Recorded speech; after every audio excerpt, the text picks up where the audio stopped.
So let's take a look at a training paradigm that illustrates how to develop not just the capacity to do a task, but to do that task safely, and is the beginning of that never-ending conversation between me and the people who report to me. First, I describe the task, the trainer, and then I demonstrate the task. And once I have described the task and I have demonstrated the task, I then ask the person who is being trained to describe the task. And as they're describing the task, I'm very careful not to interrupt them. I don't want to interrupt them because I want this to be the beginning of a conversation between two adults. And you let another adult, you allow another adult to finish what they're saying before you have your say or chime in. So I want them to be able to say what they have to say, to describe the task as they think best, and then I will critique, offer some feedback, fill in the blanks, so to speak, and ask them to do it again if necessary. And once we're satisfied that they have adequately described the task, I ask them to demonstrate the task. And once again, as they're demonstrating the task, I don't interrupt. I don't stop them. Now, I don't allow them to do something that could get themselves hurt. I keep the guardrails up, but as long as they're able to progress without being at risk, I allow them to demonstrate what they have now described. And when they finish, we critique, discuss again, and if necessary, they demonstrate again.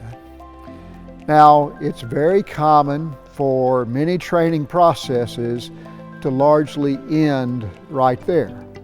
To end right there, but that's not how you lead people to lead themselves safely. There is a fifth step, and that fifth step is to engage the new team member in a conversation about how they might possibly get hurt performing this particular task. Once again, I ask them. I invite them to talk, and I do not interrupt. And when they finish, I fill in the gaps, critique, and if I think it would be helpful, they repeat. And once they have the ability to describe the task, to perform the task, and to perform the task safely, it is then that they are trained to safely do the task, not just complete the task. But let's go back to where we began, if we could, for just a moment. The common mistake that most training efforts make, and that mistake is to assume that the trainer should do all of the talking. Well, here's what we know. We know that people remember what they say up to 5 times longer than they remember what other people say. So if there's this conversation between me and the people who report to me, and their ability to describe in their own words what the expectation is, they're not just likely to remember and be able to do, but to remember and to be able to do it safely.